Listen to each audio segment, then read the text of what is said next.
سبحانك لا علم لنا إلا ما علمتنا إنك أنت العليم الحكيم رب اشرح لي صدري ويسر لي أمري واحلل عقدة من لساني يفقه قولي ولا حول ولا قوة إلا بالله العلي العظيم.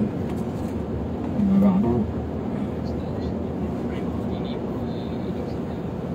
yang dimuliakan Fadil Datuk Syekh Rosli Osman, yang berusaha Ustaz Ammar Mustafa, Ustaz Ammar, Ustaz Muhammad Amir, tuan-tuan dan puan-puan, Ustaz Amin dan tuan-tuan dan puan sekalian.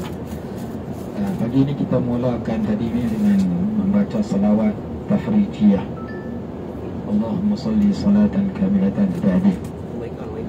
Tafrijiyah ni maksudnya salawat yang mendatangkan kelapangan, ataupun nama yang kedua salawat nariyah, salawat api, kerana ia cepat memberikan kesan yang baik, seperti mana api cepat membakar kuk atau sebahagian.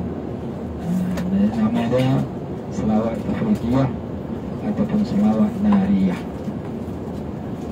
Ada orang baca kalau di Mekah no, kalau orang berhajat sangat-sangat, ada hajat-hajat penting, mereka akan menghimpunkan orang baca 4,000, 444 kali. Kita cerita lah, tapi nak baca macam tu teruk lagi. Ada yang baca 11 kali, yang baca 41 kali, yang baca 100 kali, ada baca 313 kali. Macam-macam bilangan. Jadi seorang ulama di Mekah nama Syekh, seorang ulama daripada Banjar, Kiai Jamhuri rahimahullah, beliau murid daripada Syekh Hasan Mashar. Sewaktu beliau datang ke Malaysia, beliau kata dia terima ijazah salawat itu, dia baca sehari 55 kali. Setiap kali lepas semayang baca 11 kali, 5 kali semayang 55 kali. Kalau dia tertinggal, dia qada balik. Yang penting setiap hari dia akan baca 55 kali, iaitu setiap kali lepas semayang atau sebelum semayang baca 11, 11, 11, 11, 11. Itulah amalan dia setelah sejak dia terima. Dikatakan di antara khasiatnya istinzalul arzaq, murah rezeki dan sebagainya lah. Bila main musim haji, dia cari rezeki, buka kedai makan, ataupun dia bekerja di kedai makan. Kalau angkat makanan, basuh pinggan, apa semua, akhirnya bilangan yang 55 kali yang dia baca, dia amalkan sepanjang umur hidup dia, bila dia sibuk dengan musim haji, dia tertinggal, tak cukup. Maka Allah anugerah pada lepas tu mimpi jumpa Rasulullah SAW. Cakap dengan Rasulullah SAW, sembang dengan dia, menegur dia kerana meninggalkan selawat itu di kalangan. Jadi salah satu kelebihan yang dia dapat hasil dari mengamalkan selawat tafrijiyah ini. Selawat tafrijiyah ini bermaksud Allahumma salli salatan kamilatan. Ya Allah, sampaikan selawat kepada Rasulullah SAW dengan selawat yang sempurna. Wa sallim salaman taman, dan sampaikan kesejahteraan kepada baginda dengan kesejahteraan yang lengkap sempurna. Ala Sayyidina Muhammadin al-Nabi, kepada pengguru kami Nabi Muhammad yang tanhallu bihil uqad, yang terungkailah dengan sebab baginda oleh segala simpulan-simpulan. Masalah-masalah yang kami hadapi, minta Allah bantu selesaikan dengan berkat Nabi Muhammad SAW. Ini nama tawassul dengan Rasulullah.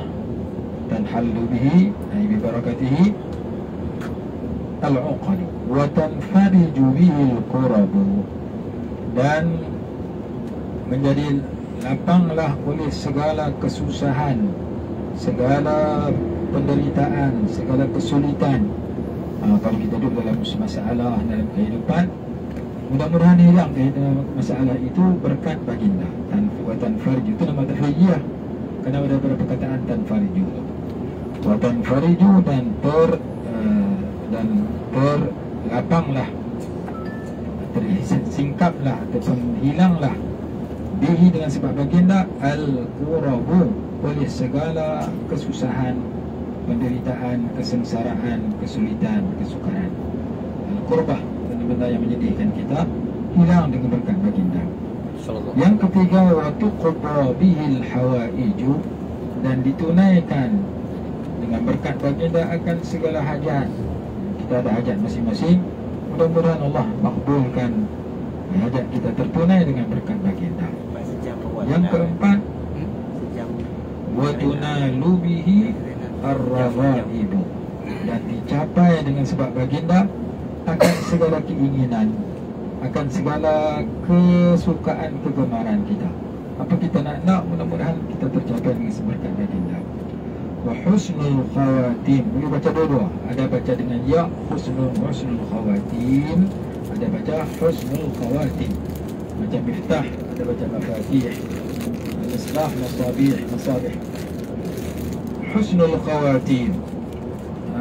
Dan mudah-mudahan Allah kurniakan kesudahan yang terbaik kepada kita dalam semua perkara. Wa yustasqal ghamamu biwajhihil karim, dan dipohon agar diturunkan hujan daripada awan dengan berkat wajah baginda yang mulia.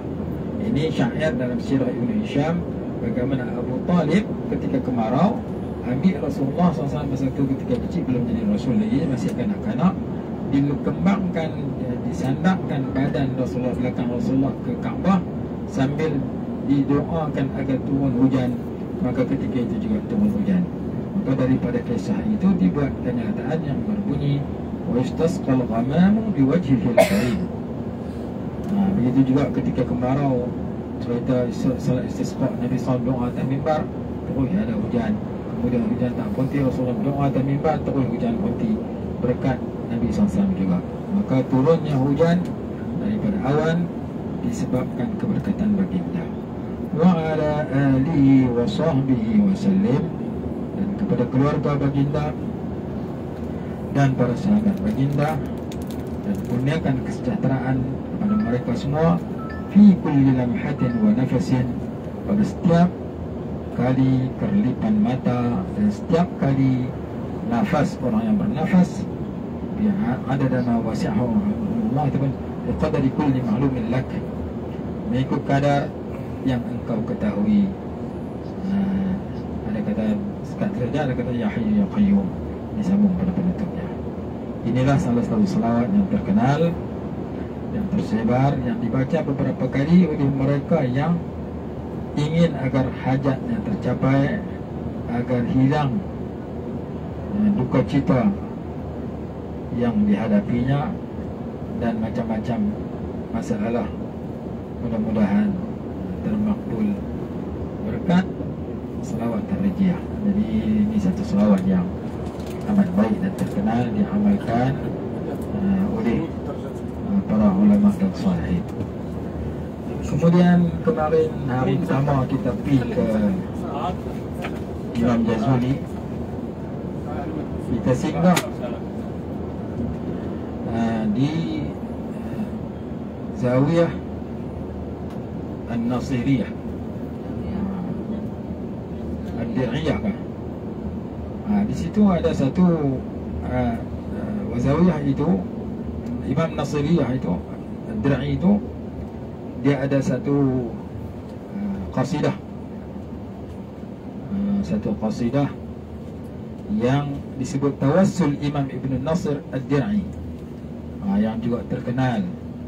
Saya biasa baca sikit, kukut tuan-tuan biasa dengar, dan baca banyak-banyak sangat bagi biasa dengar, kukutlah lepas ni kita boleh cari, baca dan amalkan.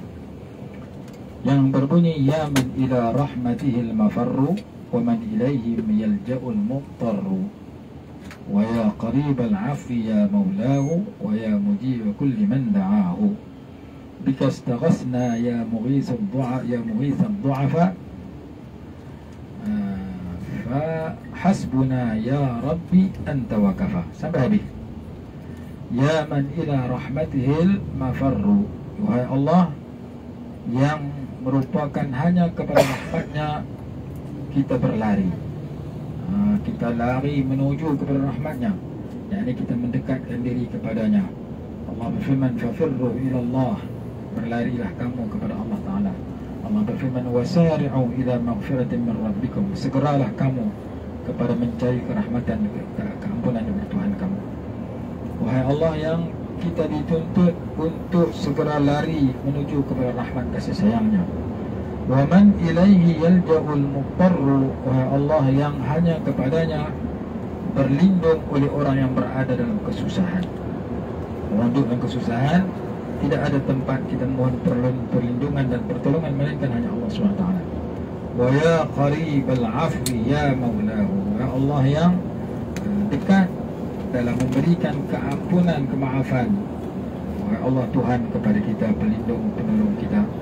Ya mujiba kulli man da'ahu, wahai Allah yang maha mustajabkan doa setiap orang yang berdoa kepadanya. Bikastaghasna, denganmu kami memohon, hanya denganmu kami memohon pertolongan. Ya mughithal du'afa, wahai Allah Tuhan yang menolong akan segala orang-orang yang lemah. Fahasbuna ya Rabbi anta wa kafa, maka cukuplah bagi kami wahai Tuhan kami, hanya Engkaulah, dan memadalah Engkaulah, hanya Tuhan kami. Sampai habis qasidah yang terkenal, dikenali sebagai Tawassul Al-Imam Ibn Nasir Ad-Dir'i Asy-Syazili rahmatullahi alaih. Dan kita singgah kemarin di sisi salah satu daripada pondok pengajian yang diberi nama Zawiyah An-Nasiri, Nasir An-Nasiriyah. Itu salah satu yang boleh kita perkenalkan. Kemudian sebelum kita baca kitab, saya nak baca sikit selawat yang disusun oleh Al-Imam Al-Juzuli, pengarang kitab Dalailul Khairat. Selawat yang dibaca pada hari Jumaat. Selawat ini Allah dibaca pada hari Jumaat, dan saya nak terjemah sikit sebelum kita meneruskan pengajian. Allahumma inni, bismillahirrahmanirrahim. Allahumma inni as'aluka bihaqqikal azim wa bihaqqi nurik wajhikal karim wa bihaqqi arshikal azim wa bima hamala kursiyyuka ala min 'azamatik wa jalalika wa jamalika wa bahaika wa qudratika wa sultanik wa bihaqqi asma'ikal makhzunati allati lam yattali' 'alayha ahadun min khalqik. Sampai tengah-tengah tu antara yang disebut ialah memohon kepada Allah agar Allah menyampaikan selawat dan salam kepada baginda adada hilmi, sebanyak bilangan kelembutan. Sebelum tu adada ma khalaqtahu min qabli an takuna as-sama'u mabniyah, sebanyak bilangan makhluk yang kau ciptakan sebelum langit dibina. Wal ardu madhiyah, sebelum bumi dihamparkan. Wal jubalu marsiyah, sebelum gunung ganang ditegakkan. Wal biharu mujrah, dan sebelum lautan-lautan dialirkan airnya. Wal uyunu munfajirah, sebelum mata air itu terpancar airnya. Wal anharu munhamirah, sebelum sungai-sungai mengalir air dengan kuat. Wasyamsu mudhiyah, sebelum matahari meninggi dan bercahaya. Wal qamaru mudhi'ah, sebelum bulan purnama menjadi bersinar. Wal kawakibu mustanirah, dan sebelum bintang-bintang bergemerlapan. Betul? Adada hilmik, sebanyak bilangan kelembutanmu. Adada ilmik, sebanyak bilangan ilmumu. Adada kalimatik, sebanyak bilangan kalimah-kalimahmu. Mil as-samawatika, sebanyak adada ni'matik, sebanyak bilangan nikmatmu. Mil as-samawatik, sepenuh 7 lapisan langitmu. Wa mil al-ardik, dan sepenuh 7 lapisan bumimu. Wa mil al-arshik, sepenuh bilangan arash, sepenuh arashmu. Wa zinata arshik, seberat timbangan arashmu.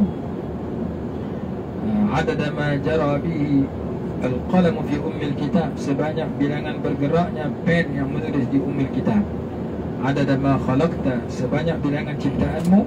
fi sab'i samawatin, di 7 lapisan langitmu, adada ma anta khaliqun fihinna ila yaumil qiyamah, sebanyak bilangan segala makhluk yang sedang dan akan kau ciptakan sehingga hari kiamat. Fi kulli yawmin alf marrah, pada setiap hari sebanyak 1000 kali. Adada kulli qatratin qatarat min samawatika ila ardik, sebanyak bilangan titisan air hujan yang engkau turunkan atas muka bumi semenjak mula cipta dunia hingga hari kiamat. Tu dia. Sebanyak bilangan titisan air hujan semenjak hujan mula turun daripada mula cipta dunia sampai hujan turun sehingga hari kiamat. Banyak mana kita pun tak tahu. Itulah contoh betapa banyaknya selawat yang dipohon. Mudah-mudahan pahala pun sebanyak itu. Itu sebahagian yang saya sebut daripada wirid hari Jumaat, walaupun banyak lagi, supaya kita tahu rupanya selawat tersebar kerana orang terpikat dengan bilangan yang banyak yang didoakan di situ.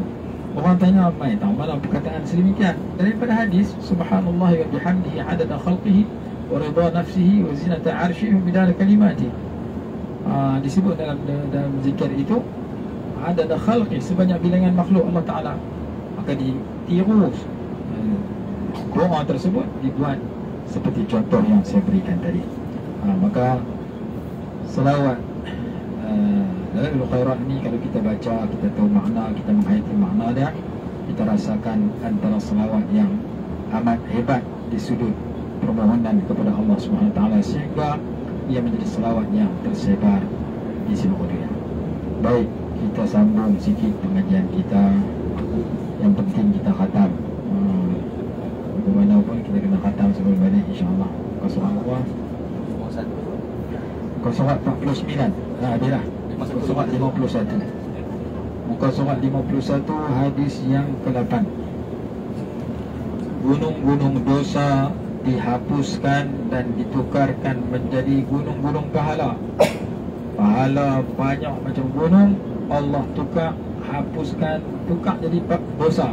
Dosa sebanyak gunung, dosa sebanyak bergunung-gunung ditukar menjadi pahala sebanyak bergunung-gunung.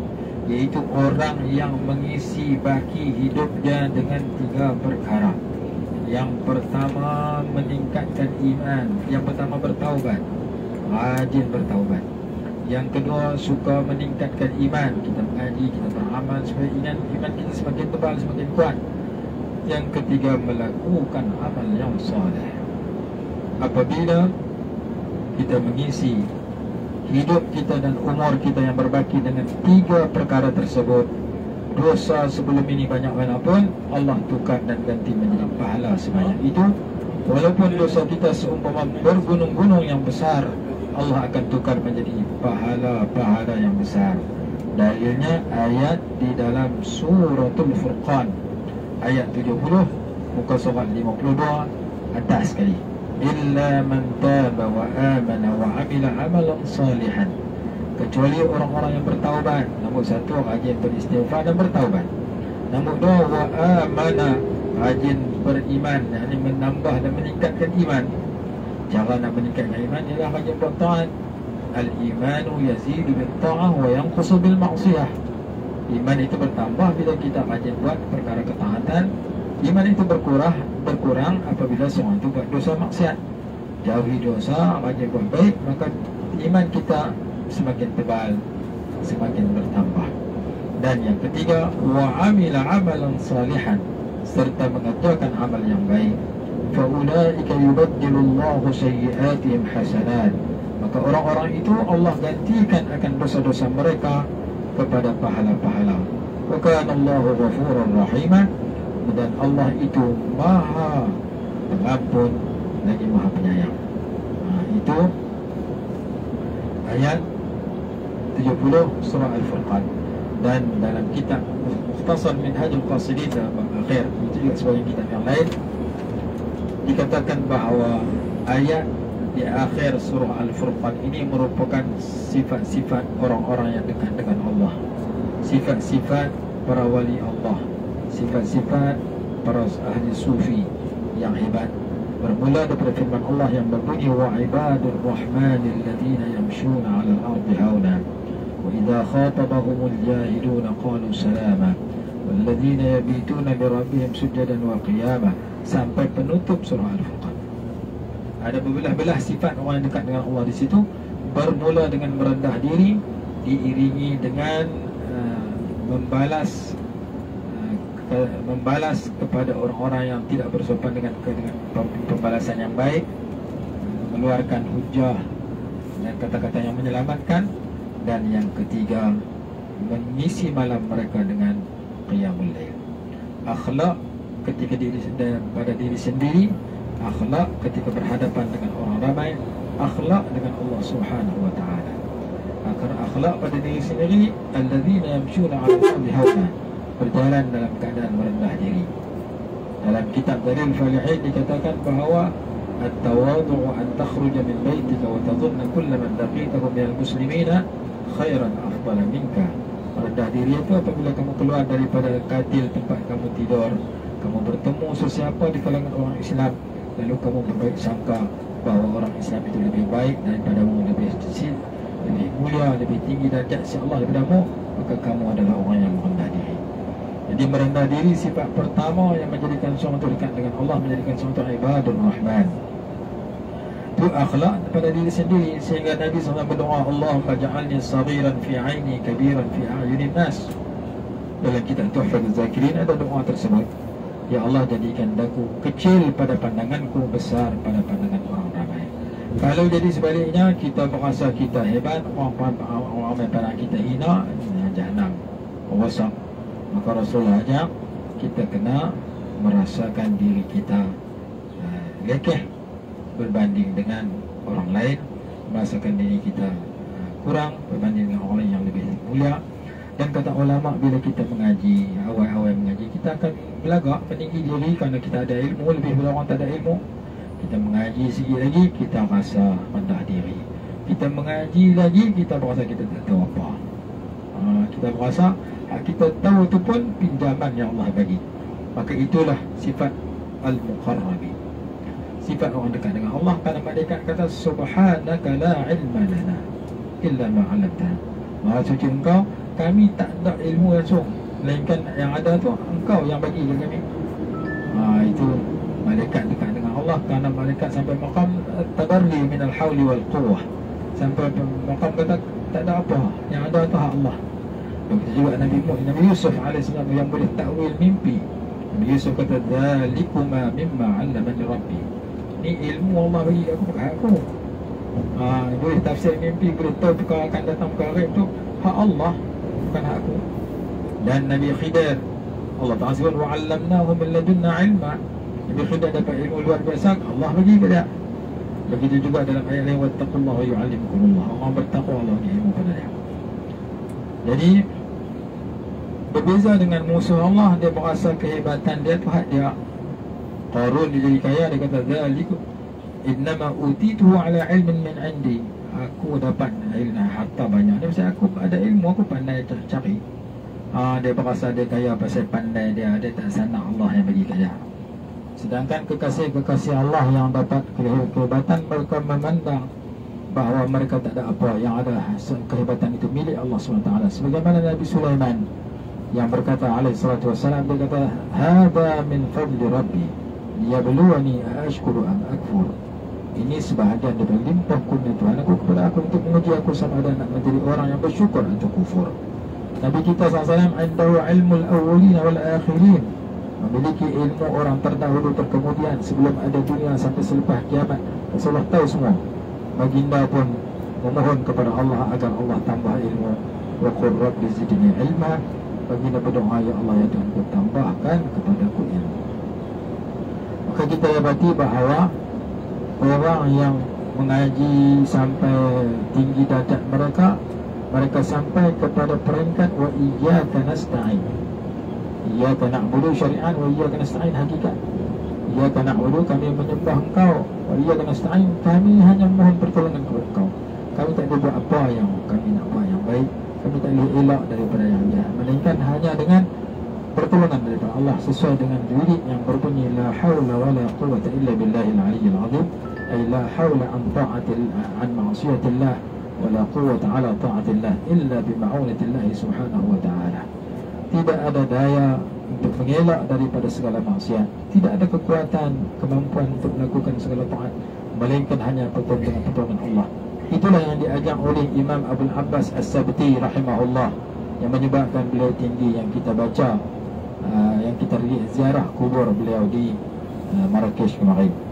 Dia mengajar manusia tentang at-tabarri min al-hawli wal quwwah, tidak menyatakan kelebihan yang dia dapat itu hak dia, melainkan itu adalah anugerah daripada Allah Subhanahu wa taala. Yang kedua, walladzina yabituna li rabbihim sujadan wa qiyama. Yang kedua, wa idza khatabahumul jahiluna qalu salama. Apabila orang-orang jahil, yakni orang-orang yang kurang sopan, jahilun bermakna as-sufaha dalam ayat kita sebagai ulama, bercakap kepada mereka dengan kata-kata yang kurang sopan, qalu salama, mereka membalas dengan kata-kata yang selamat. Kita bila berhadapan dengan orang yang kurang ajak, kita diajak 3 pilihan. Pilihan pertama, kita balas sama dengan dia. Wa jazaa'u sayyi'atin sayyi'atun misluha. Balasan kepada satu kesalahan, kesalahan seumpama itu.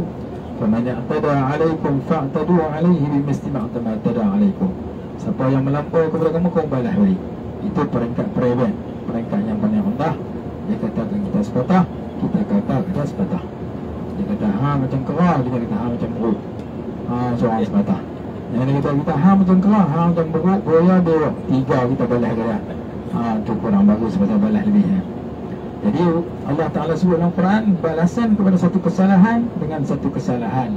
Dia kutuk kita sepatah, kita kutuk dia balik sepatah. Dia pukul kita sekali, dia tumbuk kita sebiji, kita pukul dia sebiji balik. Itu yang pertama. Yang kedua, orang yang mengatakan yang buruk kepada kita, kita tak balas, kita diam. Ada dalam hadis Nabi SAW bersabda, barang siapa yang orang kata yang buruk kepada dia, fal yaskut, hendaklah dia diam. Ibn Syafi'i kata, idza nataqa safihun fa khairu ijabatin lahu sukutu. Apabila orang yang kurang ajak bercakap kata-kata yang kurang ajak kepada kamu, maka sebaik balasan adalah berdiam diri. Dia kutuk kita dalam Facebook, dia kutuk kita dalam grup WhatsApp, dia kutuk kita berhadapan, kita tak jawab, tak balas. Sebagaimana dalam hadis kata, apabila seorang itu berpuasa, apabila fa in qatalahu ahadun aw sabbahu falyaqul inni sha'im. Taklah dia kata aku puasa, kita tak balas, kita diam. Dia biar dia kurang ajak seorang-seorang, kalau kita balas kita kurang ajak seorang, dia tak mau jadi begitu, maka diam, tak balas apa. Tapi yang ketiga lebih tinggi daripada itu, qalu salama. Wa idza khatabahumul jahiluna qalu salama. Apabila orang mengatakan kepada kita dengan kata-kata yang kurang sopan, kita membalas dengan kata-kata yang selamat, dengan hujah, dengan bukti, dengan panduan Quran dan hadis, supaya kita selamat daripada tuduhan buruk itu ditujukan kepada kita, dan dia juga selamat kalau dia mengikut fakta hujah yang benar yang kita baca. Dalam ayat yang lain, fa idzal ladzi bainaka wa bainahu adawatun ka'annahu waliyyun hamim. Jadi 3 peringkat yang diajar oleh syarak, cara kita berhadapan dengan orang-orang yang tidak baik, yang mengucapkan kata-kata yang tidak baik ketika kita berhadapan dengan mereka. An tuhsinu ila man asa'a ilaikum. Bagaimana kamu nak berbuat baik kepada orang yang berbuat jahat kepada kamu. Itulah yang Nabi SAW lakukan ketika Fathu Makkah. Idhabu fa antum mutlaqah. Pergilah, aku bebaskan kamu. Kepada musuh-musuh Islam yang mencerca Rasulullah, yang membunuh para sahabat, yang menindas Rasulullah 13 tahun di Mekah, sambung di Madinah pula dengan perang Badar, perang Uhud dan sebagainya. Bila baginda mampu untuk membalas dendam, menghukum mereka, baginda menyatakan satu kata-kata yang penuh dengan karamah, kata-kata yang amat mulia, yang berbunyi idhabu fa antum mutlaqah. Pergilah, aku bebaskan kamu, yang menyebabkan mereka memeluk Islam secara beramai-ramai. Baginda membalas kejahatan orang Mekah dengan kebaikan, lalu Allah memberi petunjuk kepada hati mereka untuk beriman beramai-ramai. Hadis yang berikutnya, sesungguhnya aku benar-benar mengetahui siapa penghuni syurga yang paling terakhir masuk ke dalam syurga dan siapa penghuni neraka. Yang paling akhir keluar dari neraka itu seorang lelaki yang dihadirkan pada hari kiamat. Nanti dia berkata, dan telah dikatakan perlihatkan kepadanya akan dosa-dosanya yang kecil dan hapuslah dosa-dosa yang besar, lalu dosanya yang kecil pun diperlihatkan kepadanya. Dia ditanya, engkau melakukan ini pada hari ini dan engkau juga melakukan ini pada hari ini. Dia menjawab, ya. Dia tidak mampu mengingkari karena dosa itu diperlihatkan depan matanya. Dia sangat khawatir jika dosa-dosa yang besar pula diperlihatkan kepadanya. Kemudian dikatakan kepadanya, sekarang engkau aku beri suatu kebaikan dan setiap keburukan yang telah kau lakukan ditukar menjadi pahala dari kebaikan. Dia pun berseru, dia tanya, wahai Tuhanku, aku tak nampak pun dosa besar yang telah dilakukan, kerana dia nak dosa besar juga ditukarkan. Lalu aku benar-benar melihat Nabi SAW ketawa sampai di kerahan baginda kelihatan. Rasulullah ketawa dengan sikap lelaki tadi yang dianugerahkan satu keistimewaan, iaitu dosa-dosa kecilnya ditukar menjadi pahala-pahala. Jadi Allah Ta'ala kurniakan kepada orang-orang tertentu, sebelum itu dia pernah buat dosa, tapi Allah tukar jadi pahala dengan sebab limpah kurnianya. Salah satunya disebabkan dia beriman, bertaubat dan beramal soleh. Itu orang yang telah meninggal dunia, mungkin dia pernah buat dosa, kita sembahyang mayat, kita minta Allah ampunkan juga dosa dia. Wa man yamut wa lam yatub min dhanbihi fa amruhu mufawwadun li rabbih. Siapa yang mati dia belum bertaubat, kita serah pada Allah. Yang penting kita minta Allah ampun dia. Mudah-mudahan esok kita mati, orang minta banyak-banyak, orang banyak-banyak minta Allah ampun dosa kita juga. Kama tadi nutudan, semua akan buat, begitulah kamu dibalas. Hadis yang ke-9, satu pahala digandakan 10 atau 700 atau tidak terhitung. Man jaa bil hasanati falahu 10 amsalha wa man jaa bis sayyi'ati fala yujza illa mislaha wa hum la yuzlamun. Sesiapa yang membawa satu kebaikan dikurniakan 10 pahala. Barang siapa yang buat satu dosa lalu diberikan balasan, ditulis satu dosa, mereka tidak akan dizalimi. Jadi kebaikan buat satu dapat 10, dosa buat satu dapat 1. Itulah kemurahan Allah kepada kita. Begitu juga ayat yang kedua, orang yang menderma pada jalan Allah, 1 ringgit diberikan pahala 700 ringgit. Mathalul ladina yunfiquna amwalahum fi sabilillahi kamathali habatin anbatat 7 sanabila fi kulli sunbulatin 100 habbah. Allahu yudha'ifu liman yasha'. Allahu wasi'un. Perumpamaan orang-orang yang mendermakan hartanya pada jalan Allah seperti seorang menanam satu biji benih, lalu menumbuhkan satu pokok yang ada 7 ranting. Setiap ranting mempunyai 10, setiap ranting mempunyai 100 bijian. Maka yang tanam satu biji padi dalam bendang, tumbuh satu pokok padi, ada 7 ranting, setiap ranting ada 100 padi. Berarti satu biji padi yang kita tanam mendatangkan 100 bijian padi. Bila turun ayat ini, sahabat berdoa minta, ya Rasulullah tambahlah. Rasulullah berdoa, ya Allah tambahkan untuk umatku. Maka turun ayat man dalladhi, muka surat 55 bawah sekali, man dalladhi yuqridullaha qardan hasanan fayudha'ifu lahu ad'afan katsirah. Siapa yang memberi pinjaman kepada Allah, yang pinjaman yang baik, menafkahkan hartanya di jalan Allah, maka Allah melipat gandakan kepadanya dengan gandaan yang lebih banyak. Turun saja ayat itu, Allah Rasulullah minta kepada Allah lagi, ya Allah ya Tuhan, tambah lagi untuk umat aku. Maka Allah turun ayat 10 surah Az-Zumar, muka surat 56 perangan yang kedua, innama yuwaffas sabiruna ajrahum bighairi hisabin. Hanya saja Allah bagi pahala kepada orang yang bersabar tidak terhitung. Jadi pahala orang sabar ni tak ada had, terlalu banyak. Orang sabar dalam menghadapi musibah, sabar dalam mengawal diri daripada buat dosa, sabar dalam melakukan taat kepada Allah. Semua jenis sabar tu pahala terlalu banyak. Begitu juga puasa, pahala tak terhitung juga. Illa shaum fa innahu li wa ana ajzibi. Begitu juga memaafkan dan berbuat baik kepada orang, pahala tidak terhitung, sesuai dengan firman Allah dalam surah Asy-Syura, faman afa wa aslaha fa ajruhu 'ala Allah. Kita berpindah kepada tajuk yang ke-10, baca satu huruf Al-Quran dapat 10 pahala. Barang siapa membaca satu huruf Al-Quran dapat 10 pahala, 10 dapat satu kebaikan jadi digandakan 10 kali ganda. Aku tidak berkata alif lam mim itu satu huruf, tetapi alif satu huruf, lam satu huruf, mim satu huruf. Ulasan ringkas muka surat 57 di bawah. Setiap satu baris Al-Quran mengandungi antara 35 hingga 40 huruf. Siapa baca Quran sebagai pahalanya 350 pahala. Campur bismillah 19 huruf, pahalanya 540 pahala. Bagi yang baca Bismillahirrahmanirrahim, baca sebarang Subhanallahul Azim, maka sekurang-kurang pahala dia dapat 540 pahala. Sesiapa yang membaca muka surat 58. Siapa yang baca Bismillah kemudian dia baca 3 baris, dia akan dapat sekurang-kurangnya 1240 pahala. Nombor 4, siapa baca 5 baris Al-Quran, dia akan dapat 1940 pahala. Siapa baca 1 muka Al-Quran, dia akan dapat 5440 pahala. Siapa yang boleh baca 1 muka Al-Quran setiap hari dalam masa 7 bulan, dia akan khatam 30 juzuk, dia akan jadi jutawan pahala. Itulah kelebihan dari Quran yang ditawarkan oleh Allah Ta'ala melalui lidah Nabi SAW dalam hadis yang Tirmidzi. Siapa baca 1 huruf Al-Quran, dia dikurniakan 10 pahala. Maka dalam masa setahun, kalau dibaca Quran setiap sehari 1 muka, dia akan dapat jutaan pahala. Kalau dalam tajuk perbincangan kita, bagaimana menjadi jutaan pahala, salah satunya baca Quran banyak-banyak.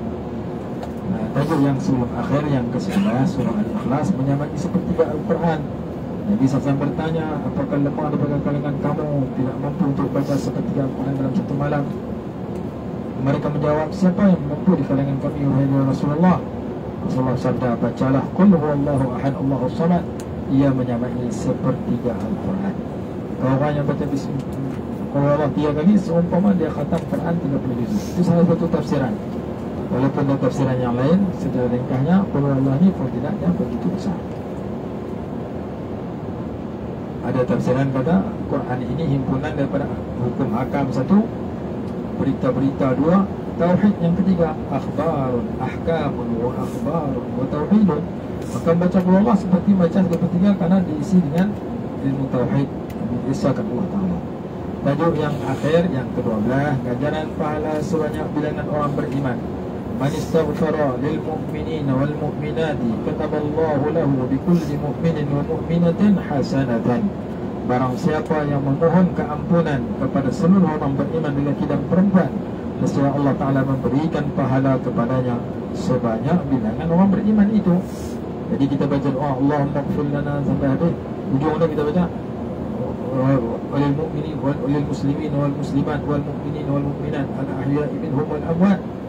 Ampunkan dosa seluruh orang Islam lelaki dan perempuan, ampunkan dosa seluruh orang beriman lelaki dan perempuan, al ahya'i minhum yang masih hidup di kalangan mereka, wal amwat yang telah mati di kalangan mereka.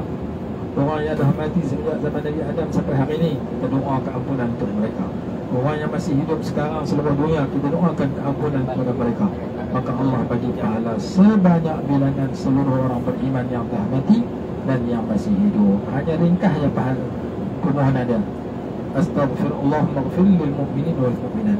Ya Allah, ampunkan dosa orang beriman lelaki dan perempuan. Ataupun astaghfirullah lil mu'minin wal mu'minat. Saya minta Allah ampun dosa seluruh orang beriman lelaki dan perempuan.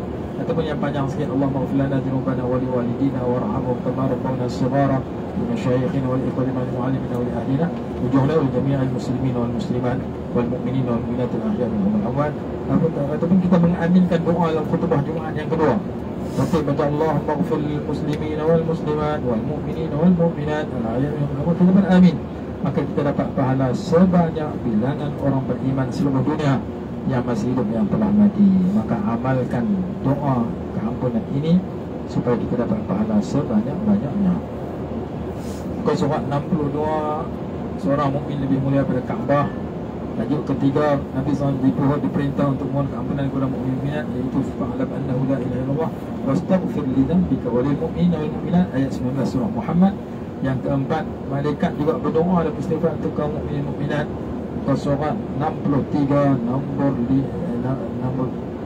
orang yang datang setelah itu berdoa, Rabbana ighfir lana wa li ikhwanina alladhina sabaquna bil iman. Ampunkan dosa kami dan ampunkan saudara-saudara kami yang beriman yang telah mendahului kami dalam beriman. Kita baca dalam sembahyang mayat. Kemudian yang kelima, istighfar menolak bala dan siksa. Wa ma kana Allahu mu'adzibahum wa hum yastaghfirun, suratul Anfal ayat 33. Orang yang rajin istighfar, Allah tidak akan menimpakan azab kepada mereka. Muka surat 64, Sayyidina Luqman Al-Hakim berkata kepada anaknya radhiyallahu anhu, wa ya bunayya aktsir min qawli rabbi ighfirli. Wahai anakku, perbanyakkan ucapan, ya Allah ampunkan bagiku. Sesungguhnya Allah memiliki waktu di mana tidak akan menolak permohonan orang yang berdoa. Yang ketujuh, barang siapa membaca istighfar kepada mukminin mukminat 27 kali setiap hari, nescaya dikurniakan doa yang mustajab dan dimurahkan rezeki. Man istaghfara lil mu'minina wal mu'minati kulla yawmin 27 marratan. Siapa yang beristighfar untuk kaum mukminin mukminat pada setiap hari sebanyak 27 kali, kana minal ladzina yustajabu lahum, dia termasuk orang yang doa mustajab. Wa yurzaqu bihim ahlul ard, dan Allah murahkan rezeki kepada dengan sebab mereka akan penduduk muka bumi. Maka dibuat wirid, dibaca 27 kali sehari. Wirid itu berbunyi astaghfirullah lil mu'minina wal mu'minat. Bawah sekali yang saya tulis pada 064.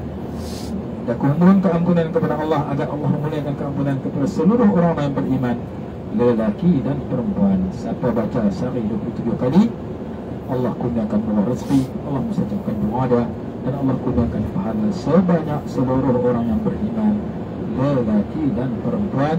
Tajuk yang ke-13 kita sambung selepas ini. Wallahu a'lam.